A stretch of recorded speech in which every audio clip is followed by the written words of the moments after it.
మన పరలోకపు తండ్రి ఇంకెంత మంచివాడు. ఆయన మన కోసం ప్రాణం పెట్టిన యేసయ్య ఇంకెంత మంచివాడు. చాలాసార్లు మనం కూడా ఈ జీవన ప్రయాణంలో తొట్టుపడుతున్నాం. చాలాసార్లు మన జీవితంలో కూడా ఇంక నేను ప్రయాణం చేయలేనండి వెస్లీ గారు, ఐఎమ్ డన్, నా వల్ల కావట్లేదు, ఈ పోరాటం నేను సెలపలేకపోతున్నాను, నా కుటుంబం నాకు సహకరించట్లేదు, నా ఆరోగ్యం నాకు సహకరించట్లేదు, నా బంధువులు స్నేహితులందరూ నన్ను వెనకలాడడానికి ప్రయత్నం చేస్తున్నారు. ఎంతోమంది నా ద్వారా దీవెన పొందిన వారు, ఎంతోమంది నా ద్వారా ఆశీర్వాదం పొందిన వారు ఈరోజు వారే నాకు బద్ధ శత్రువులుగా నిలబడి సమాజంలో నన్ను ఎంతవరకు క్రిందకు దించాలో అంతవరకు దించాలనే ప్రయత్నాలు జరుగుతున్నాయి.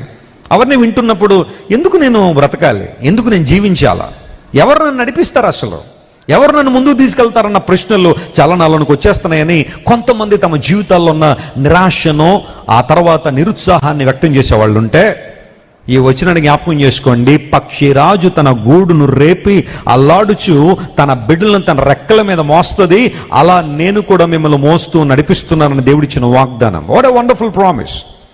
ఒక క్రైస్తవునికి బలం ఎక్కడుంది? ఒక క్రైస్తవునికి బలం ఎవరు అంటే దేవుడే.